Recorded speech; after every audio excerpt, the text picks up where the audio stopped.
All right,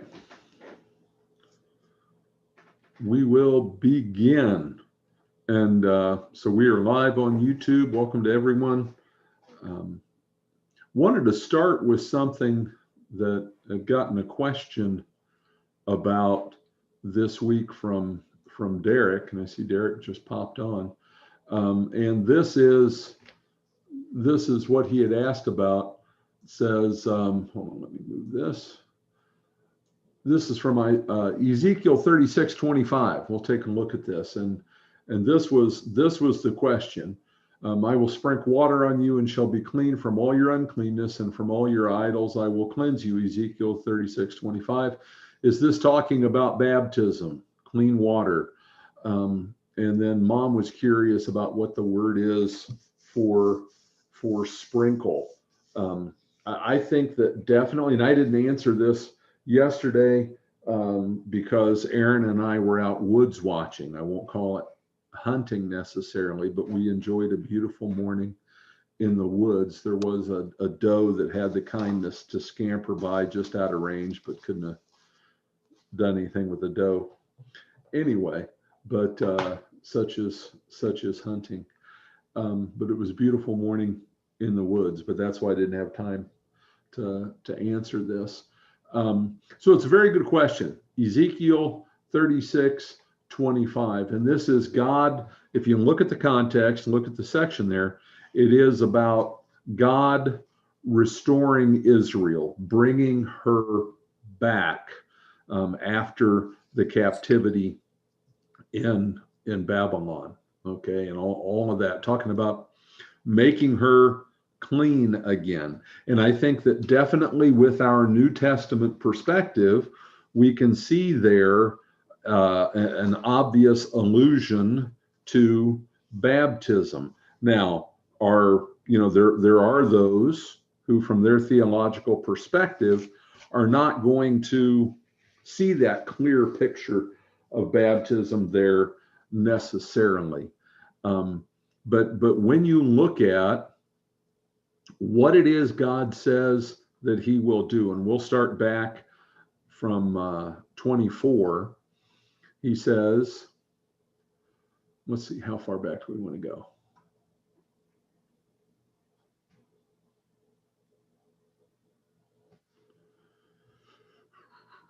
'24. We'll start there. Otherwise, we'll just go into too many things. I will take you from the nations, again, that nations concept, right? Those serving the other gods. I will take you from the nations and gather you from all the countries and bring you into your own land. I will sprinkle clean water on you, and you shall be clean from all your uncleanness, and from all your idols I will cleanse you. And there are things there when you look up that word, and here we will just pop up here.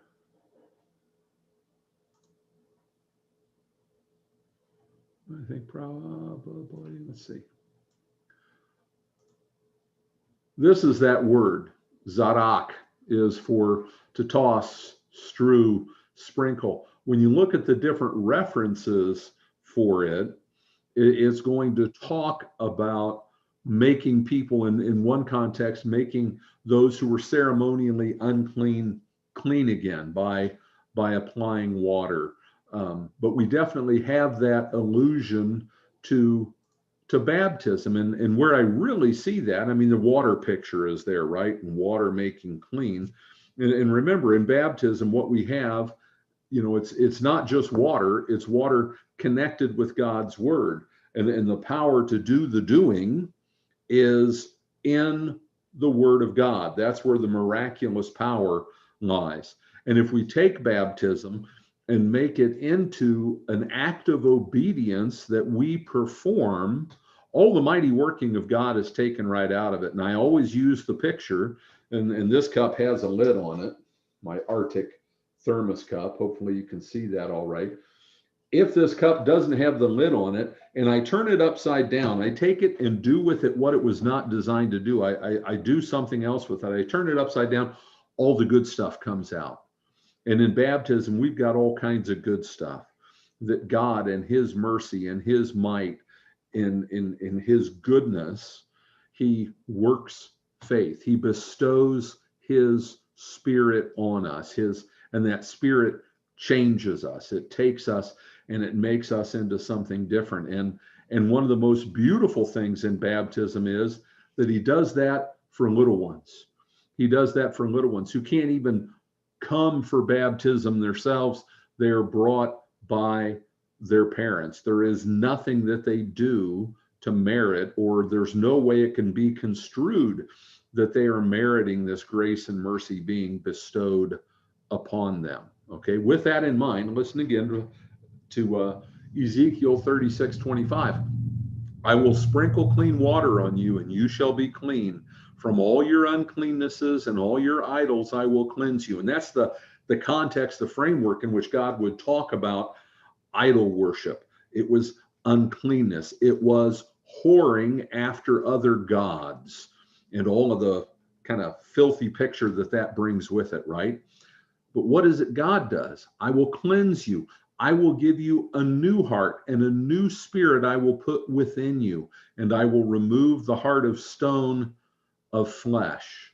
And rather, I will, sorry, I skipped over. I will remove the heart of stone from your flesh and give you a heart of flesh. I will put my spirit within you and cause you to walk in my statutes and be careful to obey my rules. You shall dwell in the land that I gave your fathers, and you shall be my people, and I will be your God. That oft repeated promise, that blessing that is what?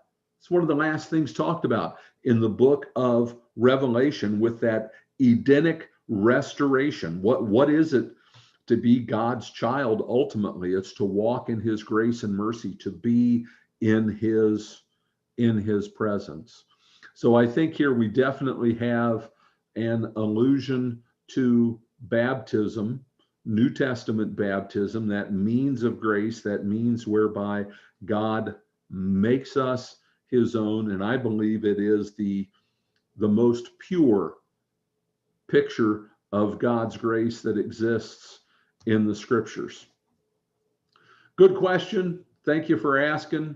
And sorry I didn't get back to you sooner, but it's okay. I figured you were busy. No worries. Thank you. Then when I got back, I'd gotten up at 4 a.m. I conked out. I was gone. I slept like a baby. I got into the meeting late. What was the question? The question is that reference in Ezekiel? Derek was reading there, Ezekiel 36:25. Is that talking about baptism? You know, where it's talking about clean water and the things that it does. Because there we've got Ezekiel talking to a very rebellious house of Israel way back 600, 700 years before the coming of Christ and the institution of baptism that he gives. So that's what the question was. Is that talking about baptism, even though it predates it by quite a stretch? And again, I love questions because it allows us to focus in on the things that matter to you. Not that all of this doesn't matter to you, but you know, when you've got a question, when there's something you're trying to figure out, you know, I usually won't make you wait until Sunday morning and answer it there. Sometimes I might, if I think it's something that would be good for everybody, but I am always more than happy to answer Bible questions. Because there is stuff you come across and you're like, but what is this talking about? And I'm not getting it. And I love to be able to help you out with that, and it makes me happy. All right, so we are in the book of Exodus. We are talking about today the 10 commandments, so-called 10 commandments, and we'll get into why I put it that way. All right, so setting way back from Ezekiel. We are at Mount Sinai. We are we are here with Moses is going to be spending a lot of time on Mount Sinai. We have this picture of sacred space, the delineation of who can go where, kind of in steps. You know, this zone is for everybody. This zone is just for the priest. This zone is like the Holy of Holies in the presence of God. And only Moses is going to go there at God's direction. So this picture is there. We've got the presence of God manifested in a big way. And the people's reaction to that is, oh my goodness, you talk to us. We don't want him to talk to us. We'll die.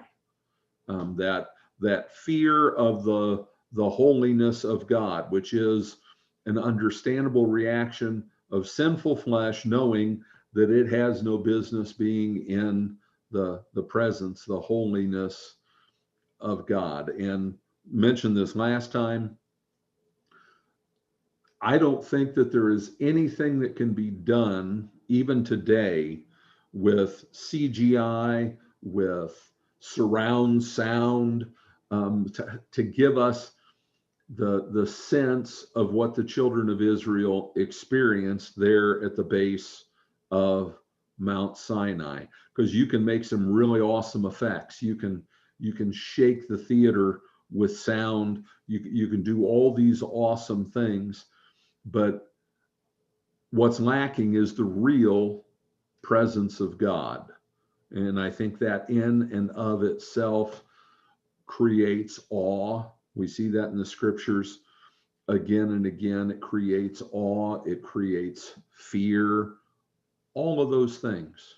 And with that in mind, we always need to look ahead to that time when we're given that gracious picture of God wiping every tear from our eyes. How much more personal can you get? He's right there with you. He wipes the tears away from your eyes. Revelation 21:3, I believe it is. And we're going to see something very soon about the interworking, and it's something we always struggle with. The gospel, the good news, the grace and the mercy, and the law.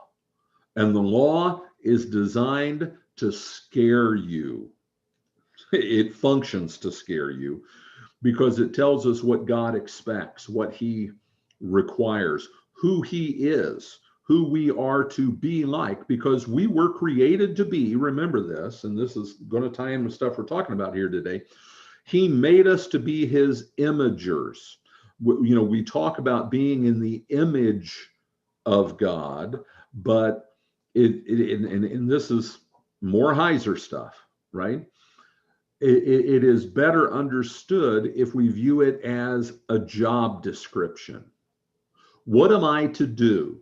Well, I am to image God. I am to represent him. I am to represent him to Deb. I am to represent him to Brandon. I am to represent him to Chaz. I am his representative here. And therefore that defines it. It tells me how I am to, how I am to live, what I am to do. That's my job. I am his imager. I'm not just in his image, and that's pictured in righteousness and holiness, those very things that in Ezekiel we just said that God promises to give us through what? Bestowing his spirit. What happens in baptism? His spirit is bestowed on us. Jesus was baptized, the Holy Spirit descended as a dove. That changes me, and it's shown in righteousness and holiness and knowledge of God and his will for us. And with that, because that heart of stone, and we talk about, man, he's got a hard heart. Man, he's hard-hearted. You maybe worked for somebody like that, played ball for somebody like that, had a parent act like that, hard-hearted. God says that he removes that heart of stone and replaces it with a heart of flesh, right? A soft heart, a soft heart. God is kind to us. He's gracious to us. How do we represent that? By being kind and understanding to others, by forgiving others as God forgives us, right? All of these things are part of being in his image. And what the 10 commandments or 10 words, whichever way you want to talk about it, we'll talk about that in a minute, go into it. What they show us is, how do we do that? How do we do that? On one level, it's a fearful thing. You've got to do this. For the unbeliever, the law of God serves only to show us our sin, only to show sin, all with the aim of it leads you to say, wow, I can't do this on my own. I'm a mess. I need help. I need the Savior. The gospel shows us the Savior, right? Okay, enough preamble. And God spoke all these words, saying, we'll stop there. God spoke all these words.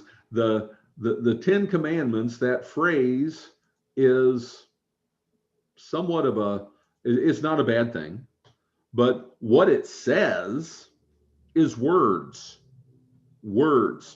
And when you take that through and translate it, and things went through Greek, what you end up with is deca being 10 in Greek, logoi being words, decalogue, the decalogue. And then that ends up being commandments, the 10 commandments. Not all of them are imperatives. A command by definition has to be an imperative, okay? And I think that, there's more to it than just the imperatives. We call it the Decalogue. For the Jews, guess how many commandments, how many words they have? 13. They've got 13. There's this neat little chart, got this from Heiser a long time ago. We number the commandments differently. We've got the way the Hebrew Bible does them. And you scroll down through here, there are really 13, okay? Then you've got the way the Reformed, the Anglican, the Greek Orthodox Church numbers them. So that's going to be Baptists, Presbyterians, Pentecostals, Methodists, and the Greek Orthodox Church, how they number them. And then you also have how the Roman Catholic Church and the Lutherans number them, okay? By training and background and theology. I'm a Lutheran. I like the way the Reformed and Greek Orthodox Church does the division better. It makes more sense. Now, I'm never going to shift in that thinking in my mind because I memorized the commandments the way I memorize the commandments. Where things get goofy, to my thinking, in the Lutheran / Catholic way of numbering them, and hopefully you can see there what's on your screen. When you get down to the coveting commandments, the Lutherans divided into two. You shall not covet your neighbor's house. You shall not covet your neighbor's wife, male servant, his female servant, his ox, his donkey, or anything that is his neighbor's. Never has made sense to me that gets 2 commandments. It's all about the same thing. It's sinfully wanting somebody else's stuff. That's what it is, okay? So that gets split, whereas in the Reformed way, you shall have no other gods before me is 1 commandment, and you shall not make for yourself a graven image, a carved image is 2, okay? And we're splitting hairs. It doesn't matter how we number them. Just like it doesn't matter how the Bible is divided up into chapters and verses. There are places where we see, yeah, that could probably be done better if it was done differently. You need a system whereby to file it away and make use of it. That's really all that matters.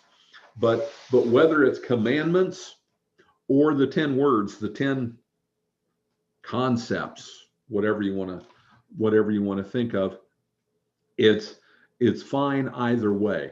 Now, more introductory stuff here.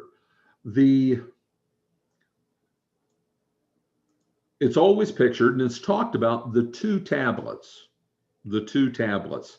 When that's pictured, if I were to go over and grab the catechism, the Lutheran catechism that most of my kids learned from, when it shows the picture of the commandments, it's going to be 1 through 3 on one tablet and 4 through 10 on the other tablet, two tables of the law, because that's the way it's divided. The first 3 commandments are about our relationship with God, how being his imagers is to be put into practice. Okay, that's the first table of the law, relationship with God, like up and down, right? And the second table of the law, when it starts to talk about parents, murdering, marriage / adultery, stealing, lying, that's about our relationship with other imagers. So the first table is about our relationship with the one whom we image, whose image we represent, whose image we bear. We're going to talk about that in some detail. The other is about how we treat the other imagers, right? And think about it that way. If I'm looking at how I treat the other imagers, man, that puts it in a different light. These other people are imagers of God also. They have this same important status. And it doesn't matter. This is really important. And it's an insight into sinful rebellion. It doesn't matter if they are imaging God faithfully or not. If I am an unbeliever, if I reject the word of God, want to have nothing to do with it, I'm going to live the life of a hedonist, just be a sinner, indulge in self, whatever. I am still imaging God because that's my role. That's what was assigned to me in creation. That's what I was created to be. That is what is expected of me. And when you think about that, I'm living that way and I'm imaging him.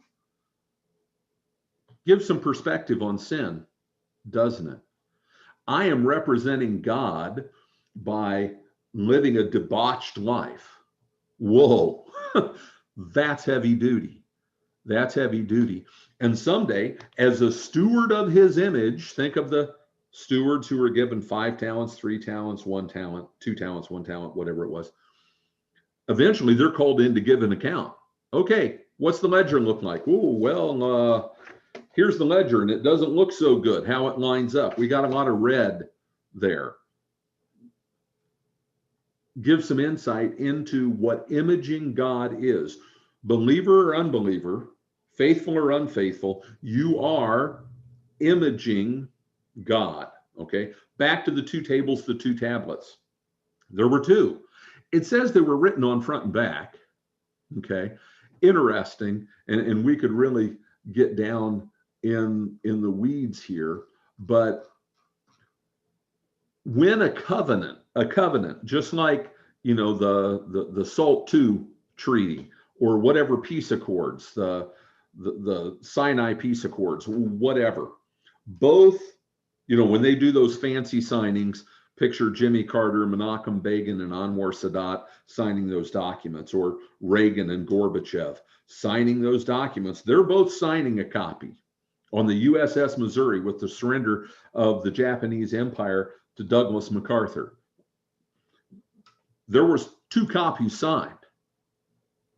Both MacArthur and the representatives of the United States and the Japanese representatives, they both signed both sets.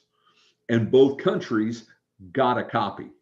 Okay, that's the way these things work. Because hey, you've got it in black and white, I've got it in black and white in this setting. But when you know, you've got King, and I'm gonna try to read this name. It's over here. If you guys want to laugh as I try to read this, King Shupolumiasas, or of who was and King Madawaza Mitanni in Upper Mesopotamia. Yeah. They had a treaty. Well, what would they do? And there are examples of this throughout ancient history. It was on tablets, and they took those tablets, each king, King Shupi, we'll call him for short. I'm sure his friends called him Shupi for short. And he was a Hittite. And King Mahdi, they each took their copy of it home. And guess what they did with it? Guess. They took it in their temples and put it at the feet of their gods. They took it in their temples and put it at the feet of their gods, in a box, in a chest. So two tablets written on front and back. One of the problems with the first three commandments being on one side, even if you do the first five and the other five on the other side, word wise, it's thrown way out of whack because the fourth commandment is so long that it would be really hard to fit everything on. It would have looked lopsided. So what we have more than likely is that there were two tablets, one for one party, one for the other party. They were written on front and back, but because they were together, because the people of Israel served and were loyal, covenant loyalty to their God, and there is only one God, we're going to get to that. They were both copies put in the ark, the box that was on top of it, the two cherubim, wings folded down, the seat of the throne of God in his tabernacle, his temple. Pretty cool. Pretty cool. That, I think, makes the most sense as to why there were two tablets. Okay. All right. So what did he say? Verse 2, I am the Lord your God who brought you out of the land of Egypt, out of the house of slavery. Let's start it from the beginning here. Let's make the point. What matters here? What matters here? He is it. All of that stuff, and we talked about when we were going through the book of Exodus earlier on with what he was doing with Pharaoh. And what did Pharaoh say? What did Pharaoh say? Moses and Aaron went to Pharaoh, and what did he say? Who is Yahweh that I should listen to him? Who is Yahweh that I should listen to him? So how does God start his covenant with his people when he said, I'm going to show him who I am. I'm going to show that I am Lord of all, over all those other gods. He starts out with, I am the Lord your God. There's only one. There are other gods, but he is species unique, right? There are other divine beings that he created. He is uncreated. He is above it all. He is it. And that was shown that he was above all, King of kings, Lord of lords, God of gods, in what he did in leading them out of the land of Egypt, because this is only 3 months since they left. That's who I am. Don't forget that. That's who I am. I am the Lord your God who brought you out of the land of Egypt, out of the house of slavery. I am above it all. That's me. That's me. And I'm looking for ahead. I thought quit doing that.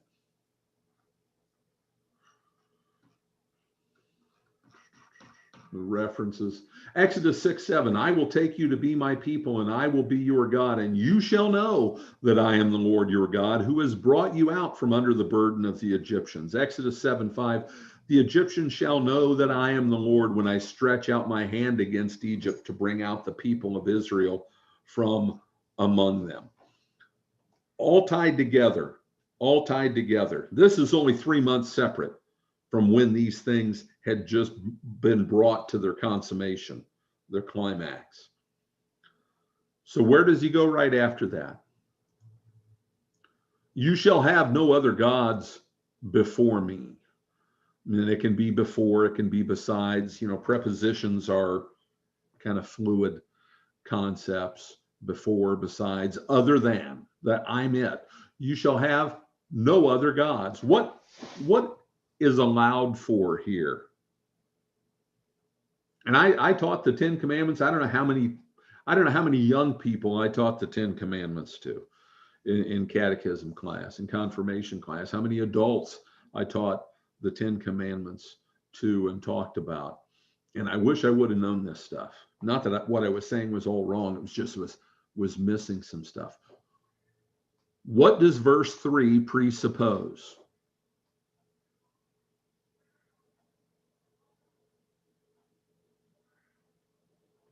Nobody wants to take a poke at it? That there are other gods.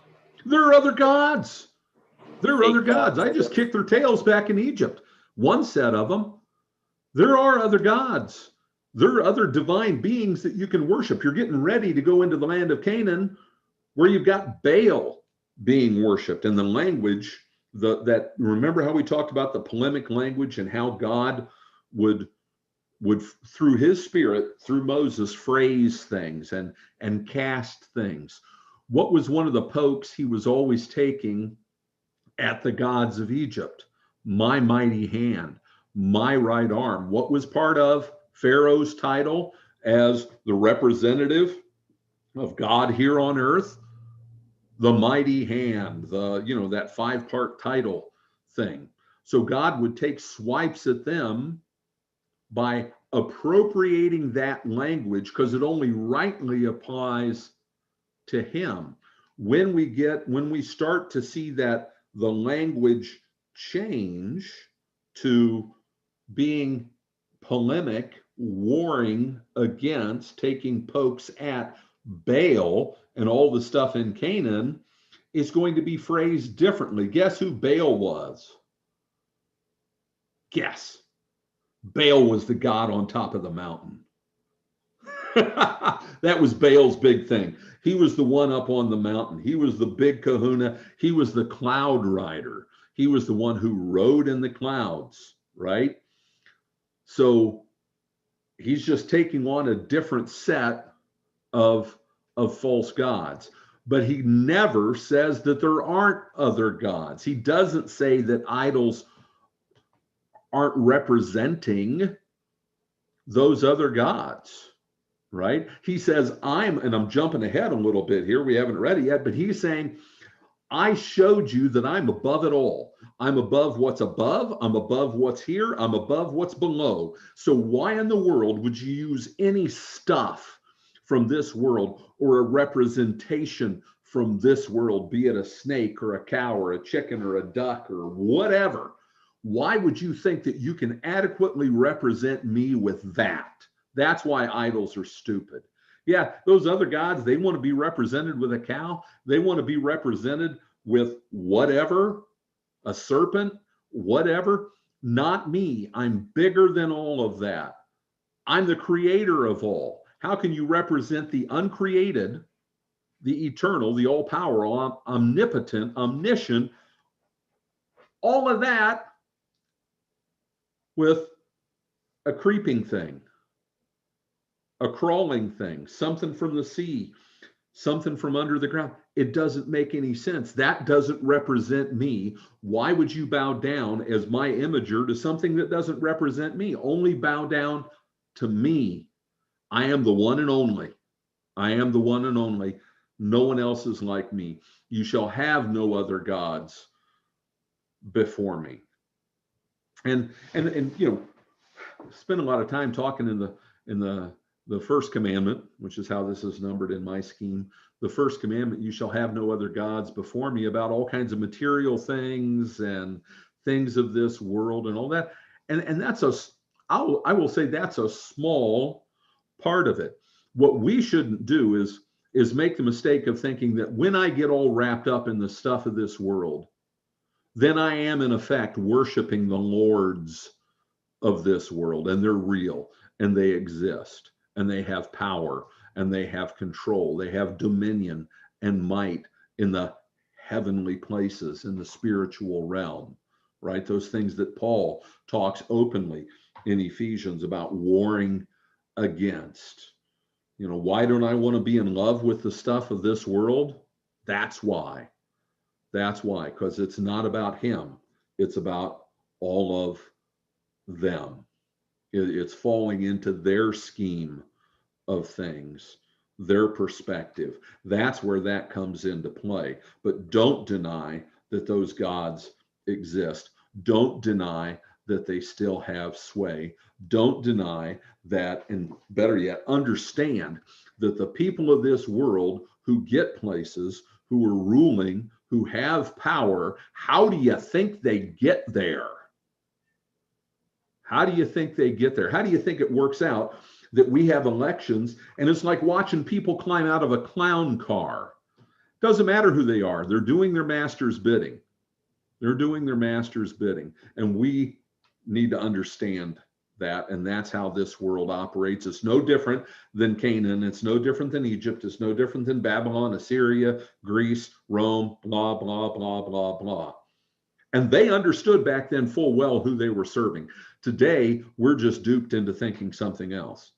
I would say this, the Satanists, at least they're upfront and honest about what they're doing. I'm not giving them any credit, but they're real about who they're serving, okay? So for us, verse 4, you shall not make for yourself a carved image or any likeness of anything that is in heaven above, or that is in the earth beneath, or that is in the water under the earth. You shall not bow down to them or serve them, for I, the Lord your God, am a jealous God, visiting the iniquity of the fathers on the children of the third and fourth generation of those who hate me, but showing steadfast love to thousands of those who love me and keep my commandment. Okay, all kinds of stuff to talk about here. We need to go back to something we've looked at before, that the cosmology of the people of old. And I made it a little bit too big here, I guess. You got God up in the heavens. You've got the gate of heaven. You've got the firmament. And then, when it comes to the flood, there was the waters above the firmament and the waters beneath. But there is a three-tiered cosmology, their view and understanding of how it worked.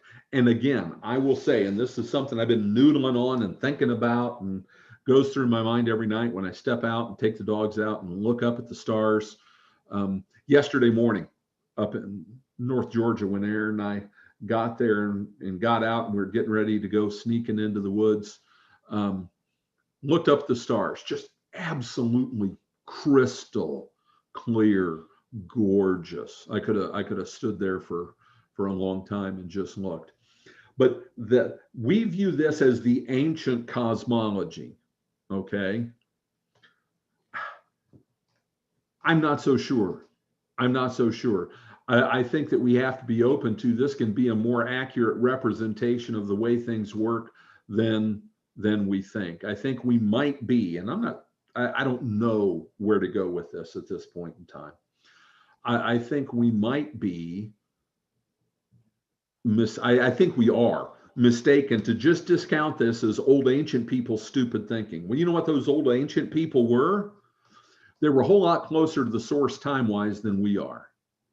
And they weren't stupid.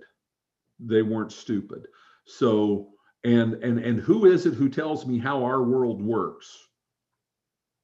Why do I believe everything that I believe about that stuff that I look up at and see when I take the dogs out at night? You know why I believe it? Because NASA tells me. And if there's one thing I know about NASA, I know this: they're liars. They're liars. They can't explain how they got to the moon and got through the Van Allen belts that supposedly exist, those radiation belts. And when you see them duck and dodge on that, it's just hilarious. And when you know who the people are who started NASA, it's pretty interesting. It's pretty interesting. The Alan Parsons was a the key disciple of Aleister Crowley. Alan Parsons is the guy who started the Jet Propulsion Laboratory, and they did all kinds of perverted stuff out in the wilderness, these rituals and things. You know what that place is now? Area 51. 51. They thought through sex magic they were opening up a portal to another dimension, another reality. Do you know who all the scientists are who started NASA? Russian. German, and some Russians, but Germans. I thought Von Braun was Nazis Russian. brought over an Operation Paperclip. There you go. Werner von Braun was a Nazi. He was an actual Nazi, a member of the party. You know what's on Werner von Braun's gravestone? We'll pull it up.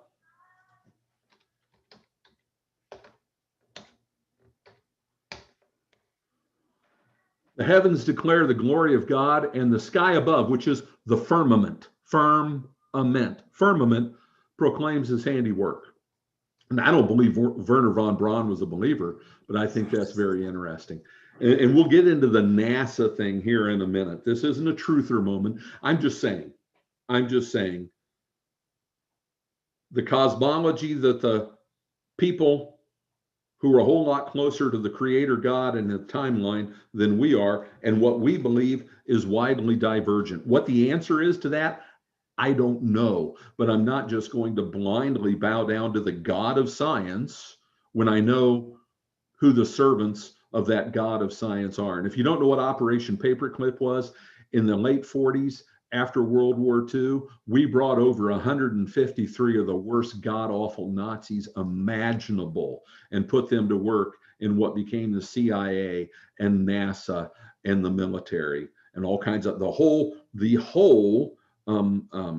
Manchurian Candidate, the mind control stuff came from the work the Nazis had already done in the concentration camps. It's just wacky stuff, but it is the truth. So I'm gonna take what they teach me with a grain of salt, and I'm going to think about it for myself. Okay. So about the heavens above, and you don't make an image because none of it can represent me. If the other gods wanted to represent them, those lesser beings, fine. They want to be a snake, fine. Not me. They want to be lizard people, fine. They want to be a cow, fine. Not me. You shall not bow down to them and serve them, for I, the Lord your God, am a jealous God. The core word there talks about being red-faced.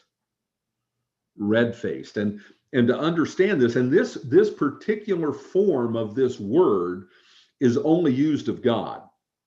The way, there are all the different forms as far as, there is a root for the word, and all these different forms can come from it. They're all related. But this form, the way it's used, is only used of God, but it could also be used, but it's not. It could also be used of a jealous husband. A jealous husband. Somebody's making oogly eyes at your wife, guys. What do you do? Or your girl. What do? You bow up. You get ticked, right?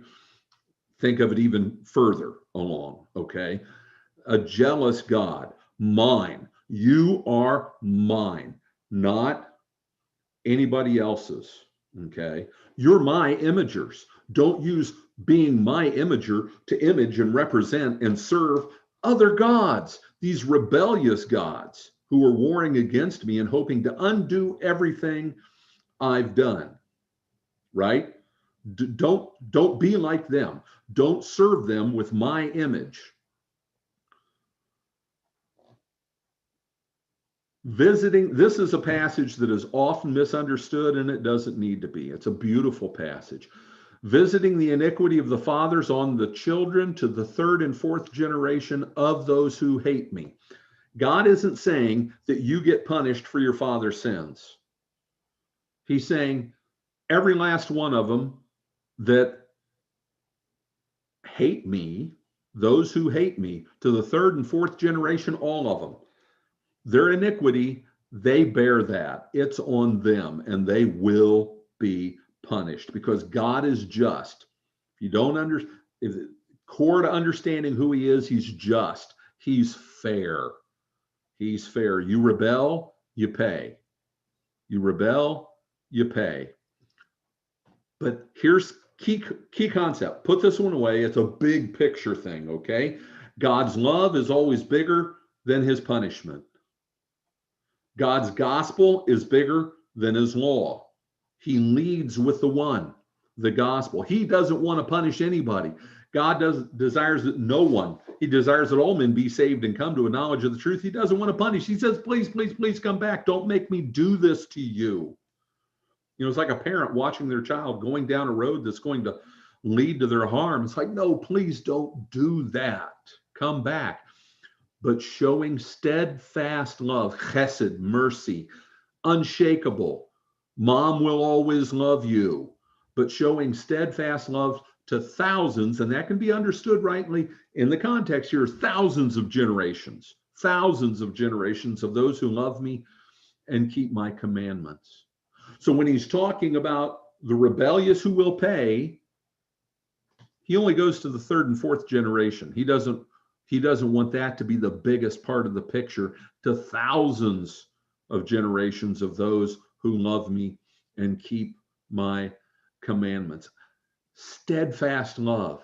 You know, the hymn Abide With Me. Thou on my head in early youth did smile, e'en though rebellious and perverse meanwhile, thou hast not left me oft as I left thee.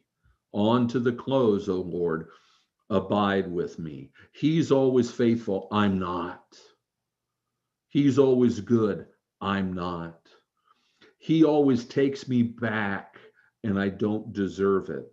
And he does everything he can to steer and guide and direct and keep me safe, like the good shepherd that he is. All right.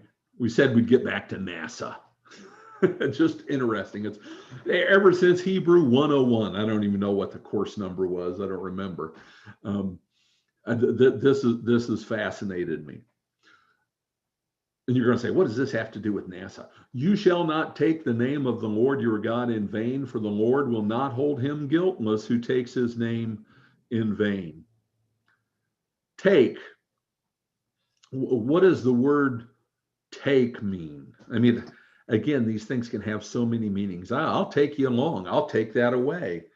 I'll take that name for myself. It all involves pulling things, you know, toward yourself or how you use it. That's the way we think of it. The word for take is, you know, we'll bring this over here.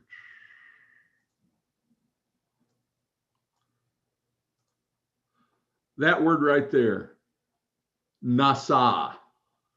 Nasa, that's nasa. That's an N, that's an S, because the dot's over here instead of over here. If it was over here, it'd be sha, nasha, but it's nasa because it's over there, and that's an aleph, it's an A.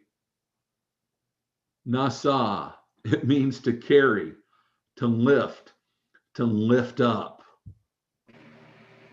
NASA, you know, they come up with those. What do you call it when they make a word out of National Acronym. Aeronautical and Space Administration? What is it?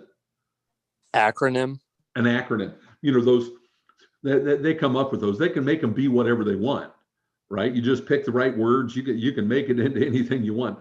Isn't it interesting that a bunch of Germans who have the history with the Jews that they did, when they went to make things that were supposedly, you know, going up into space, up into the heavens, they used NASA to lift, to bear, to carry, to take up.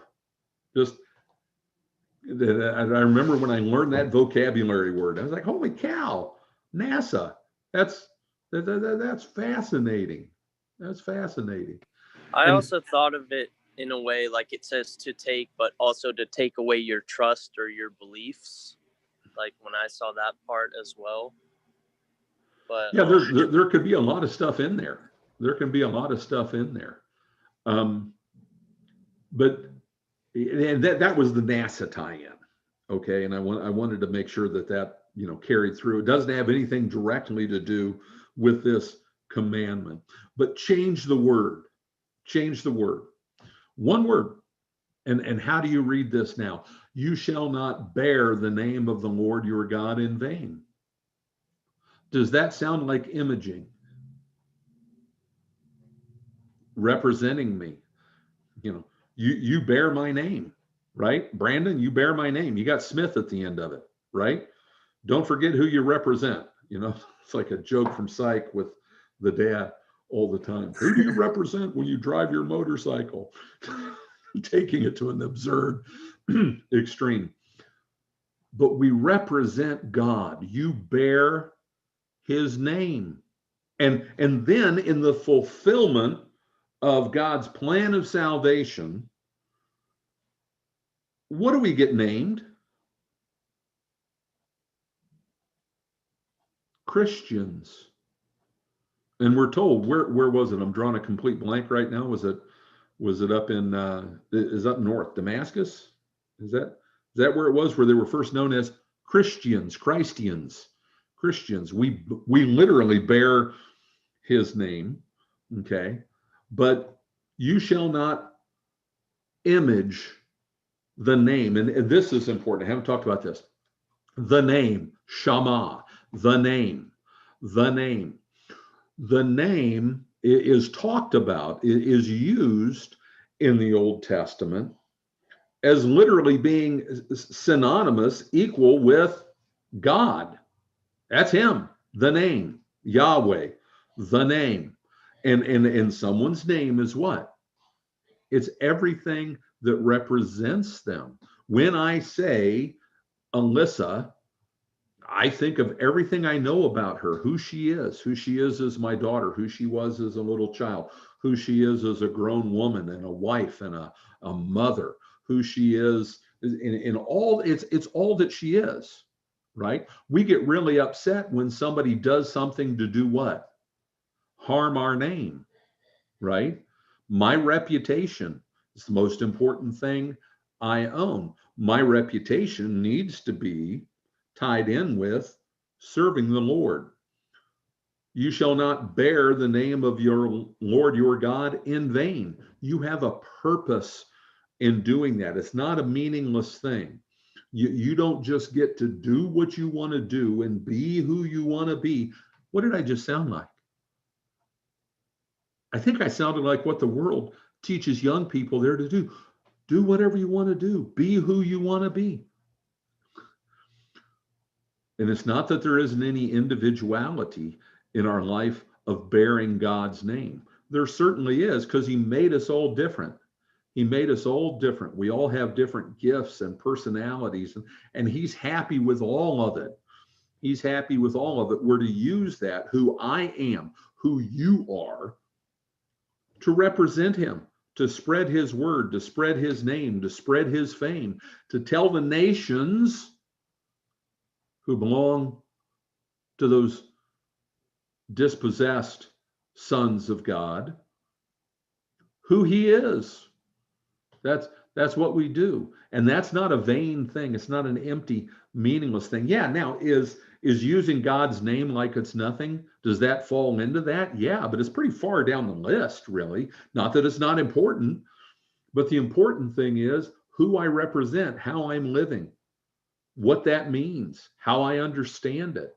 So you shall not take the name of the Lord your God in vain, for the Lord will not hold him guiltless who takes his name in vain, who bears his name. Don't bear his name in vain. It gives a deeper perspective to all of it.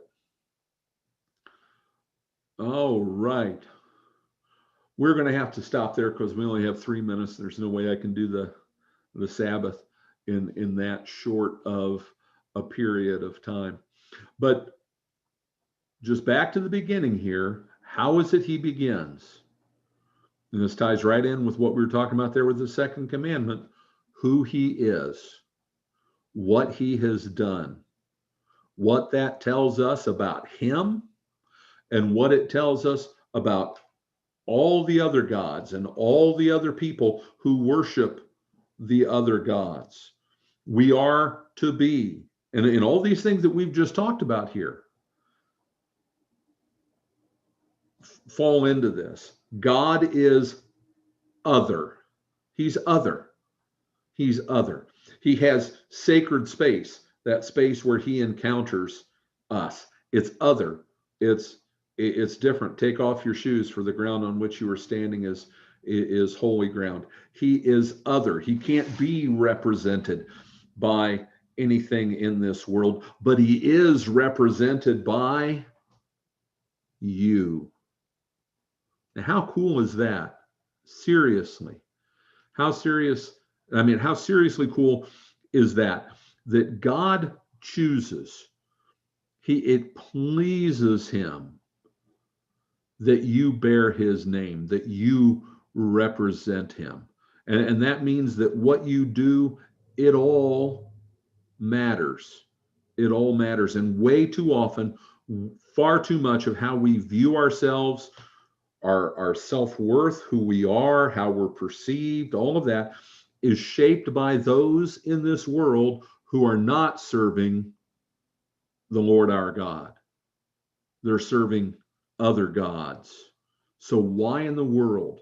It'd be very easy for me, because it's so different in a different setting, and it's easy to see things in a different setting. It's a lot more challenging to see it when it's outside my window, and I see it all the time. But if I were to go back in time, and I were to be there with Ezekiel, and I were to be there with Jeremiah, or whoever, and say, yeah, the 450 prophets of Baal, away with them. I don't want to have anything to do with them and what they think about what matters and how things ought to be done and how we ought to live our lives. I couldn't care less. I couldn't care less. I need to make the same distinction and application to the world here now. What all those people care about, not that I don't care about them, I do. I want to represent and bear God's name, image him to them. I want to do that, but I want to do that without allowing their perspective, their take, to shape and impress and mold and control me, right? And that's the challenge. That's the challenge. Living as a believer in this sinful world. What did Jesus say? Back to the good shepherd and the sheep. He said, behold, I send you out like sheep among wolves. I send you out like sheep among wolves. Be innocent as doves and wise as serpents. That's the challenge. To be innocent, faithful, true imagers of God, and be wise enough to see where the danger lies and how that can affect me. And why is it and try this. When you're feeling down, when something's bothering you, when you feel overwhelmed, right? When that's going on, stop and think about, what framework am I thinking in? Am I thinking in the framework, the construct of this world and the things of this world? Well, then, yeah, I'm going to be freaked out about money. I'm going to be freaked out about my job. I'm going to be, troubled and worn down by all of these different things. Well, why am I thinking within that construct? Should it have sway over me? No, it shouldn't. When really hard things come along, when I was thinking about this, because I've been thinking a lot about Asher, and with the burns and everything he's going through and his family, and I don't even know him, but I know who he is, and I people to whom he is dear are dear to me, and he's a child of God, and I'm thinking about what he's going through, and as a parent, you think about it differently. I'm thinking about a parent and going through that, and the thing I've been thinking about is this: that if there's anything that I learned going through what we went through in losing Jonathan, is that in the face of the storm, you just hold on. And sometimes it's all you can do to just hold on. And I'm talking about holding on to that rock, who Jesus says he is the rock, on which we're founded. And the way I think about that is I went through it for myself, as we went through it, but just for me personally, is you hold on to that rock, and the waves pound and the wind tears at you. And there are all the questions and all the pain and all the hurt and all the suffering. And it's okay to go through those things. It's okay to go through those things. You're going to feel those things. You're going to have those questions. Why? And that's okay. But you just hold on. The worst things are, the more important those blessed, simple truths are, that God is who he is, that he blesses us, and he takes care of us, and that those truths supersede what I'm experiencing right now. And by superseding what I'm experiencing right now, they translate it to a different sphere, the spiritual realm. And weighty, horrible, awful, painful things tend to weigh us down, and we literally get down. When we get down, where does your head go? Your head goes down. But no, I want to look up. I want to look to the heavens. I want to see him seated on the throne, and I want to see him with my son Jonathan there next to him. And I want to see him looking down on Asher and his family, going through what they are going through, and hear him say, I've got this. It's okay, because I'm still Lord, and I'm still in charge, and I still love him. And I'll get him through it. And through it, it'll be a blessing. And I can't understand that. I don't know what that road looks like, but that's okay. I don't have to see where the road goes. I just need to hold on to him while we move down that road. And that's just a moment by moment thing, right? Kind of a ramble, but I sat there looking off into the woods, that beautiful setting yesterday, and waiting for opportunities to arise, and they didn't come, but it was a beautiful morning, and I had opportunity to think about things, and that's what I was thinking about. Okay. We are going to shut down the feed on YouTube.